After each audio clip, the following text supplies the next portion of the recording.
Selamat datang di kelas kuantitatif trading bersama saya Yonatan Dinata, Quant and Algo Trader.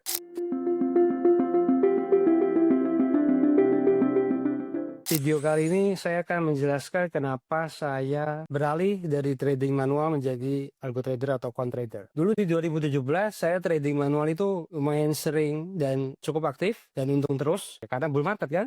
Tapi di 2017 mendekati ke 2018 ketika market berubah itu sering banyak ruginya. Dan kita semua berangkat dari hal yang sama. Kita tarik garis, trend line, support resistance, moving average, MACD, RSI, dan segalanya. Dulu bisa untung, kenapa sekarang bisa rugi? Itu pertanyaannya. Dan kita sebagai trading manual atau trader manual itu seringkali ketika kita masuk posisi, kita seringkali salah atau menyesal. Setiap kali buy jadi ragu, setiap kali sell jadi ragu juga. Tidak bisa lepas dari layar. Pokoknya stressful lah. Sangat-sangat stres. Kenapa? Ya karena nggak ada analisa mendalam dari strategi yang kita gunakan. Ketika kita menggunakan EMA misalnya EMA 20, EMA 50, EMA 100, EMA 200, itu apakah itu proven? Apakah itu sudah divalidasi? Apakah kita sudah tahu performansnya dari 2017 sampai 2025? Bagaimana atau average dari tradingnya? Jadi misalnya kayak ketika kita menggunakan EMA 50, itu sebenarnya secara rata-rata kita tuh akan untung berapa, kita akan rugi berapa, itu yang biasanya orang nggak tahu. Dan kita selalu terpaku dengan textbook. Dari buku kan ada banyak tuh, bukunya ada banyak. Default settingnya juga sudah ada angkanya, 50, 20, 100, sudah paling umum, atau 3, 13, 18, itu juga sudah umum. Tapi apakah itu sudah tepat? Karena dulu bisa untung, sekarang belum tentu bisa untung. Oleh karena itu saya mencoba melakukan eksplorasi. Sebenarnya setelah kita menjadi trader, next levelnya itu apa? Dan saya menemukan adanya algo trading atau quant trading. Jadi setelah 2018 crash, saya tahu kalau saya ini sepertinya nggak cocok trading manual. Trading by feeling, trading dengan garis-garis itu menurut saya nggak pas. Secara logika, secara matematis, secara statistik juga nggak ada datanya. Dan saya tertarik dengan algo trader karena semua itu sudah ada kerangka berpikirnya, ada angka yang bisa kita lihat, dan ada data yang bisa kita pelajari. Dan waktu itu 2020, role model saya adalah si Sam Bankman-Fried, CEO dari FTX, Alameda Research, ya kan? Itu keren banget. Saya sampai setiap YouTube-nya saya lihat, saya pelajari sebenarnya orang ini lihat apa sih? Dia tuh lihat market tuh seperti apa. Saya pelajari, saya lihat interviewnya segala macam. Kayaknya sih keren sekali ya, keren sekali. Tapi ternyata jadi scam. Nah itu yang agak disayangkan. Jadi algo trading itu sebuah automated execution of predefined trading rules. Jadi semuanya itu serba otomatis. Sudah ada set of rules yang sudah kita tentukan. Misalnya kita menentukan bahwa oke, saya akan trading, saya akan melakukan long ketika MA cross 20 50 atau ketika EMA cross 5 100. Nah itu semua pasti harus dilakukan. Nggak mungkin kita sudah menentukan trading rules, tahu-tahu oh nggak jadi deh, kayaknya salah.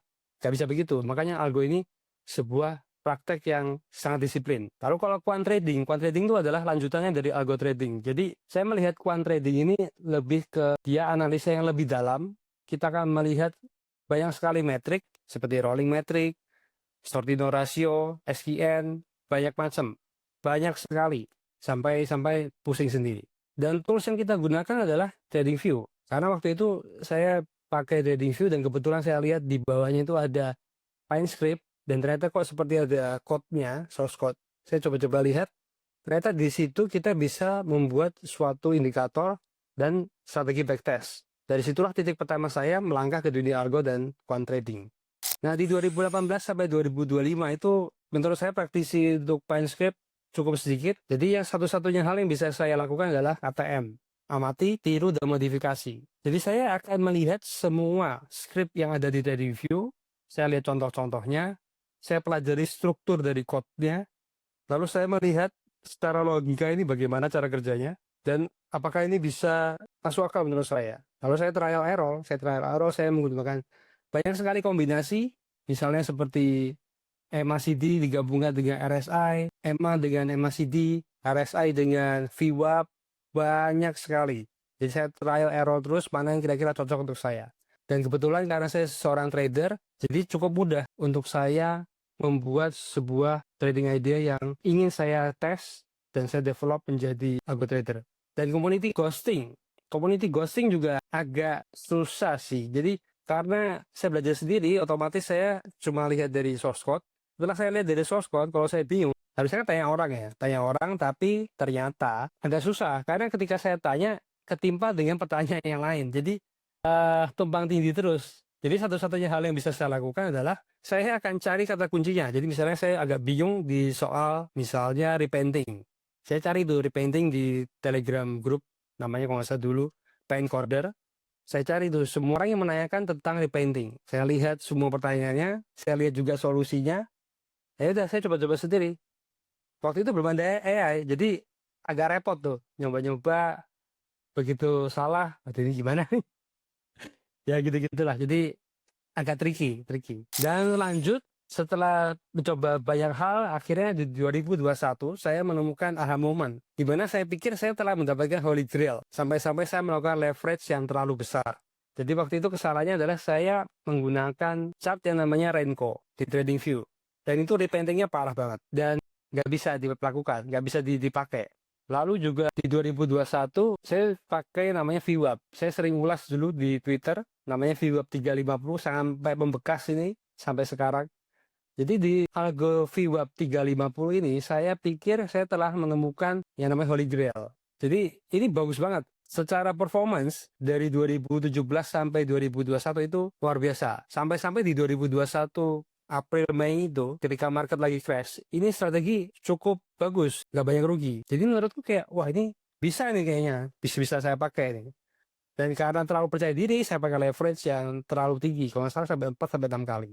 Ya ternyata berakhir tidak baik karena leverage terlalu besar. Akhirnya ketika mengalami kerugian yang beruntut, misalnya saya ruginya kalau nggak salah waktu itu average-nya di 3 sampai 6%. 6% rugi dikali leverage 6 itu sudah 36%. 2 kali rugi berturut-turut udah gemetar. Jadi itulah ya yang membuat orang itu ya jadi lebih humble lah, jadi lebih humble karena market. Karena ya tidak semuanya berjalan dengan seiring dengan keinginan kita. Tidak semudah itu ternyata. Tapi meskipun gagal, saya tidak menyerah. Dan terus berusaha untuk membuat strategi yang lebih baik dan proven. Jadi turning point-nya adalah bagaimana membuat dynamic algo design. Saya pelajari tuh VWAP 350 kenapa dia bisa ruginya terus-terusan ya. Jadi saya lihat ini ternyata dia rugi berturut-turut karena market waktu itu sangat choppy. Sangat choppy karena kalau nggak salah di 2021 transisi ke 2022 itu ada kenaikan suku bunga. Waktu itu juga institusi mulai banyak masuk. Jadi seperti keadaannya hampir-hampir mirip dengan keadaan sekarang. Jadi kayak antara iya enggak. Dan itu market sangat volatile. Sangat volatile. Jadi tadinya market itu cuma bergerak misalnya sekitar 3%, 5%, ini bisa sampai 7%, 8%. Jadi algonya saya karena terlalu statis, terlalu kaku, dia kena terus buy high, sell low. Terus-terusan seperti itu. Jadi gimana caranya? Ya saya coba berpikir, kenapa kita tidak membuat algonya ini jadi lebih dinamis? Jadi ketika volatility-nya dia mulai naik, kita harus buat algonya ini seperti semacam berkelit gitulah. Jadi tidak terkena pergerakan yang tajam. Dan ternyata itu cukup berhasil sih. Dan ini membawa saya ke mindset yang baru. Jadi pengalaman 7 tahun ini sangat berharga dan ini membentuk mindset yang lebih terukur dan sistematis. Jadi kita tidak lagi mencari holy grail, tapi memahami bagaimana sebuah algo ini bekerja, kenapa bisa profitable, bagaimana memanage risk dan ekspektasi, worst case skenario-nya ini apa, performance per tahun dan per cycle ini bagaimana. Ini paling penting. Kadang kita terlalu melihat yang bagus-bagus saja, terlalu melihat secara general, secara umum, tapi in detail ini malah ternyata ada penurunan dari performance. Jadi di sini saya akan lebih banyak memberikan pengalaman nyata saya dalam membangun sebuah trading system yang terukur, battle tested di segala kondisi market. Jadi saya telah membuat template dari TradingView yang bisa digunakan untuk melakukan backtest di semua file script yang ada di public. Jadi hanya tinggal plug and play, gampang banget. Tools yang wajib kita gunakan cuma 2 menurut saya ya. TradingView untuk backtest logic dan trading idea. Lalu kita menggunakan kursor AI. Ini bisa menggunakan Python atau PyScript. Ini lebih kita untuk kuantitatif analisis. Tidak perlu mengetahui bahasa pemrograman. Serius, nggak perlu. Thanks to AI, ini sudah sangat mudah. Jadi hasilnya seperti ini. Kalau kita menggunakan kursor AI, hasil dari kuantitatif analisisnya akan seperti ini. Jadi kita akan lihat equity curve, drawdown, return distribution, rolling Shapley ratio, transaction cost, statistical validity test, risk return profile per month, Monte Carlo, banyak hal yang bisa kita lihat. Dan itu akan saya ajari secara lebih praktis lah. Dan ini banyak sekali indikator yang sudah saya buat. Yang ini saya membuat dengan trend line. Jadi trend line ini saya coba backtest dan ternyata juga berhasil. Lumayan proven. Maksimum drawdown-nya cuma 18%. Ini PNL-nya jangan dilihat angkanya, tapi dilihatnya persentasenya. Profitable trades-nya juga 71%, cukup bagus. Dan di TradingView ini sudah melakukan pembaruan yang cukup luar biasa ya. Dulu nggak ada nih seperti ini. Jadi kita bisa lihat nih, di 2017 sih ternyata cukup perform ya. Di trade ke-8 dia untungnya sampai 244%.